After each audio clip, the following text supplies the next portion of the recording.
Hello my friends, আসসালামু আলাইকুম ওরহমতুল্লাহি ওবারাকাতু। আমি আহমেদ দীপ হোসেন। আমি কোরআন শরীফটা পড়ে খতম করেছি, তাই একটা ভিডিও বানাচ্ছি। কোরআন শরীফে 25 জন নবীর নাম উল্লেখ আছে। এর মধ্যে মূসা আলাইহিস সালামের ঘটনাটাই কোরআন শরীফে বেশি বলা হয়েছে।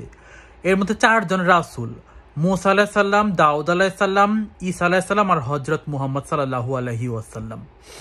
মূসা আলাইহিস সালামের ওপর তাওরাত কিতাব একবারেই নাজিল হয়। দাউদ আলাইহিস সালামের ওপর জাবুর কিতাব একবারেই নাজিল হয়। ঈসা আলাইহিস সালামের ওপর ইনজিল কিতাব একবারেই নাজিল হয়। আর হযরত মুহাম্মদ সাল্লাল্লাহু আলাইহি সাল্লামের ওপর সে যখন 40 বছর বয়স ছিল, তখন পাহাড়ের উপর হেরা গুহায় ফেরেশতা জিবরিল আলাইহিস সালাম তার কাছে কোরআন শরীফের 96 নম্বর সূরার এই প্রথম সূরা নিয়ে আসে। সেই সূরাতে মানব সন্তান কিভাবে মাটি থেকে তারপর রক্তপিণ্ড থেকে সৃষ্টি হয় তাই বলা হয়েছে। এই কথাটা কোরআন শরীফের অনেকগুলো সূরাতেই বলা হয়েছে, মানব সন্তান কিভাবে মাটি থেকে তারপর রক্তপিণ্ড থেকে সৃষ্টি হয়। তো হযরত মুহাম্মদ সাল্লাল্লাহু আলাইহি ওয়াসাল্লামের ওপর তার যখন 40 বছর বয়স, পাহাড়ের উপর হেরা গুহায় জিবরিল আলাইহিস সালাম, ফেরেশতা জিবরিল আলাইহিস সালাম কোরআন শরীফের 96 নম্বর সূরাটাই আনে।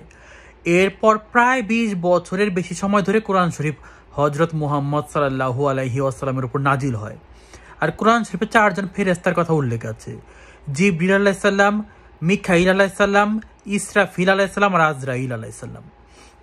তো মূসা আলাইহিস সালামের উপর তাওরাত কিতাব একবারই নাজিল হয়। তার ঘটনা হচ্ছে, ইজিপ্টে ফেরাউন সব ছেলে সন্তানদের হত্যা করছিল। তখন আল্লাহর আদেশে এই মূসা নবীর আম্মু তাকে একটা ঝুড়িতে, একটা বাস্কেটে করে সমুদ্রে, নীল নদে ভাসিয়ে দেয়। সে ভাসতে ভাসতে ফেরাউনের বাসার ঘাটে যেই উঠে, ফেরাউনের ওয়াইফ তাকে ছেলের মতো করে পালে। সে যখন যুবক হয় তখন সে বুঝে ফেরাউন অত্যাচারী। তখন সে প্রতিবাদ করতে যে ফেরাউন একটা লোককে আঘাত করে মেরে ফেলে। সে ভয় পেয়ে পালিয়ে দূরে যায় সে বিয়ে করে। তারপর অনেক বছর পর সে আবার ইজিপ্টে ফিরে আসতে থাকে। সে পাহাড়ের উপর একটা জ্বলন্ত গাছে আগুন দেখতে পায়, মানে একটা জ্বলন্ত গাছ দেখতে পায়। তখন আল্লাহ তার সঙ্গে কথা বলে। আল্লাহ তাকে বলে, মূসা, তুমি একজন নবী, একজন রাসূল, তুমি ফেরাউনের কাছে যাও, যে আল্লাহর কথা বলো। তখন মূসা আলাইহিস সালাম বলে, আমার তো মুখে জড়তা আছে, আমি তো অত ভালো করে কথা বলতে পারবো না। তুমি আমার ভাই হারুন কেউ একজন নবী বানাও, আপনি আমার ভাই হারুন কেউ একজন নবী বানান। তখন আল্লাহ মূসা আলাইহিস সালামের ভাই হারুন আলাইহিস সালামকে একজন নবী বানায়। তারপর দুই ভাই মিলে, মানে মূসা আলাইহিস সালাম আর হারুন আলাইহিস সালাম মিলে ফেরাউনের কাছে যে আল্লাহর কথা বলে। আর মূসা আলাইহিস সালামের আরেকটা ঘটনা হচ্ছে, সে মানে আল্লাহ তাকে বলে সবচেয়ে জ্ঞানী ব্যক্তি হচ্ছে খিজির আলাইহিস সালাম। মূসা আলাইহিস সালাম একটা ভাজা মাছ নিয়ে তার সঙ্গীকে নিয়ে যেতে থাকে। ভাজা মাছটা দুই সমুদ্রে যেখানে মিলন হয় সেখানে জীবিত হয়ে সমুদ্রে চলে যায়। সেখানে মূসা আলাইহিস সালাম খিজির আলাইহিস সালামের সঙ্গে দেখা করে। খিজির আলাইহিস সালাম তাকে বলে, তুমি আমার সঙ্গে থাকতে পারো, কিন্তু তুমি আমাকে কোনো প্রশ্ন করবে না। তাও মূসা আলাইহিস সালাম খিজির আলাইহিস সালামকে বারবার প্রশ্ন করে। তখন খিজির আলাইহিস সালাম বলে, তুমি যে আমাকে বারবার প্রশ্ন করছো, এর জন্য আমি তোমার চাইতে বেশি জ্ঞানী। আর আমাকে কাজগুলো আল্লাহই করতে বলেছিল, কিন্তু তুমি আমাকে প্রত্যেকটা কাজ করার পর প্রশ্ন করছিলে যে কেন করলাম। আর দাউদ আলাইহিস সালামের ওপর জাবুর কিতাব একবারই নাজিল হয়। সে প্যালেস্টাইনে বাইতুল মুকাদ্দাস মসজিদটাকে মেরামত করেছিল। আর ঈসা আলাইহিস সালামের ওপর ইনজিল কিতাব একবারই নাজিল হয়। তার ঘটনা হচ্ছে, মরিয়ম তো প্যালেস্টাইনে বাইতুল মুকাদ্দাসের দেখাশোনা করতেন। আল্লাহ জিবরিল আলাইহিস সালামকে পাঠায়। ফেরেশতা জিবরিল আলাইহিস সালাম এসে মরিয়মকে বলে, আপনার একটা সন্তান হবে, পুত্র সন্তান, একজন নবী, একজন রাসূল, তার নাম হবে ঈসা আলাইহিস সালাম।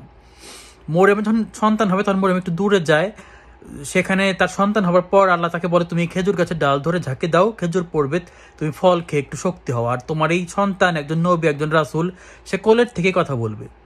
তারপরে মানুষ যখন এসে কোনো প্রশ্ন করতো তাকে, তোমার এই সন্তান মানে কিভাবে হলো, তখন ঈসা আলাইহিস সালাম কোলের থেকেই একজন নবী, একজন রাসূল হয়ে কথা বলতে পারতো।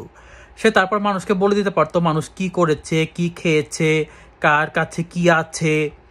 এরপর সে বড় হয়ে মাটির পাখি বানিয়ে জীবিত করে উড়িয়ে দিতে পারত। সে আল্লাহর আদেশে মৃতকে জীবিত করতে পারত।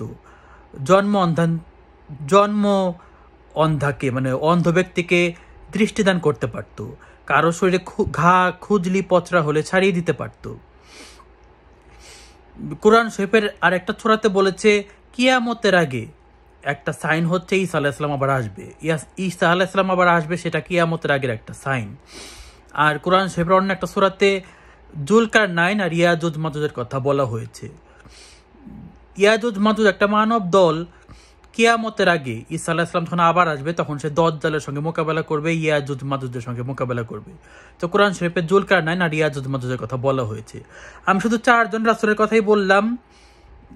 মূসা আলাইহিস সালামের উপর তাওরাত কিতাব নাজিল হয়েছে, দাউদ আলাইহিস সালামের উপর জাবুর কিতাব নাজিল হয়েছে, ঈসা আলাইহিস সালামের উপর ইনজিল কিতাব নাজিল হয়েছে, আর হযরত মুহাম্মদ সাল্লাল্লাহু আলাইহি ওয়াসাল্লামের উপর কোরআন শরীফ প্রায় 20 বছরের বেশি সময় ধরে নাজিল হয়েছে।